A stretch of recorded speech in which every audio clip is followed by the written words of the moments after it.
Shell and will का क्या मतलब होता है ये आज की इस वीडियो में सीख लेते हैं। शेल और विल जो है वो दोनों ही मॉडल वर्ब्स हैं और इनका इस्तेमाल जो है वो फ्यूचर एक्शंस को बताने के लिए किया जाता है। यानी कि shall and will are modal verbs in English that are often used to express future actions. While there are some overlap in their usage, traditionally there has been a distinction in their meanings. यानी कि आजकल तो जो है shell will जो है वो एक दूसरे की तरह इस्तेमाल किए जाने लगे हैं। यानी कि आमतौर पर शेल का लोग कम इस्तेमाल करते हैं और विल का ही करते हैं, लेकिन पहले जो है इसका अलग अलग मतलब जो है लिया जाता था। यानी कि शेल जो है वो आमतौर पर फर्स्ट पर्सन प्रोनाउंस के साथ ही इस्तेमाल किया जाता था। यानी कि जैसे आई और वी के साथ हम शेल यूज करते थे और बाकी सब के साथ विल यूज किया जाता था। यानी कि ग्रामर का ये आज भी रूल है कि आई और वी के साथ शेल का इस्तेमाल किया जाता है और बाकी के साथ विल का इस्तेमाल करते हैं। यानी कि फ्यूचर एक्शंस को रिप्रेजेंट करने के लिए आई और वी के साथ हम शेल का इस्तेमाल करते हैं।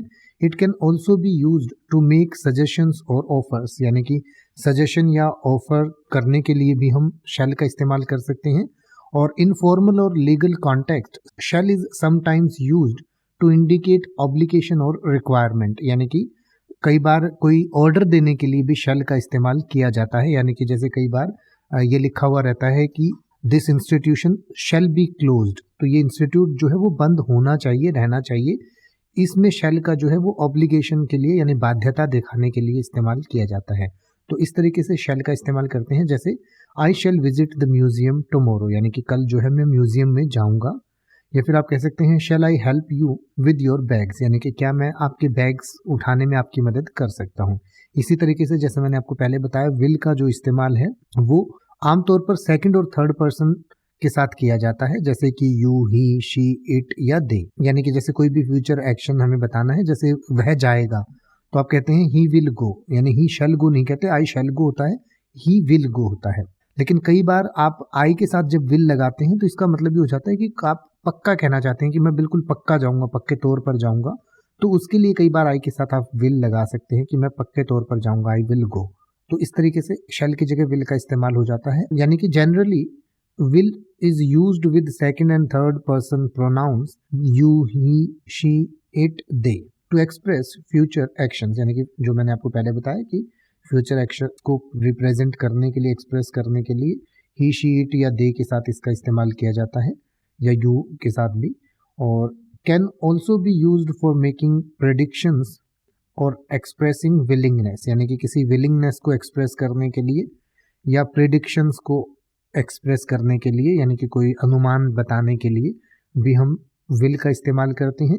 और often used in more casual और इनफॉर्मल कॉन्टेक्स्ट। और इसका इस्तेमाल जो है कई बार इनफॉर्मल या कैजुअल एक्सप्रेशन में भी किया जाता है।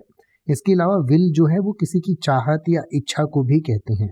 जैसे कि आप ये कह सकते हैं she will attend the conference next week, यानी कि अगले सप्ताह जो है वो कॉन्फ्रेंस को अटेंड करेगी।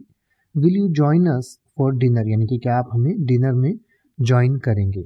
इसके अलावा भी जो अमेरिकन इंग्लिश है, ब्रिटिश इंग्लिश है, उसमें भी शेल और विल को लेकर थोड़ा सा डिफरेंस रहता है। यानी कि it's important to note that in modern English, specially in American English, the distinction between shall and will becomes less strict. यानी कि अमेरिकन इंग्लिश में जो है शेल और विल का जो अंतर है वो काफी कम हो गया है। यानी कि इसकी जगह पर विल इस्तेमाल किया जाने लगा है।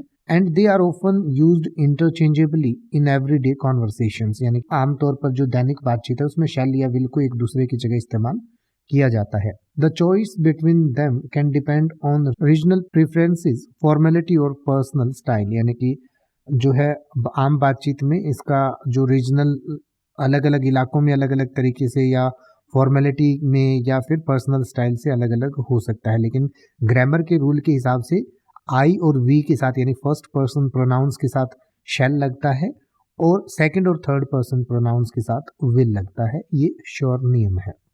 अब आप ऐसे ही किसी भी वर्ड का मतलब हिंदी और इंग्लिश में YouTube पर सर्च कर सकते हैं। आपको मेरी वीडियो मिल जाएगी जिसमें आप बिना किसी फालतू बकवास के सीधा उस वर्ड का मतलब समझ पाएंगे। तो ऐसी ही वीडियोस को देखते रहने के लिए चैनल को सब्सक्राइब करें और बेल आइकन को प्रेस करें।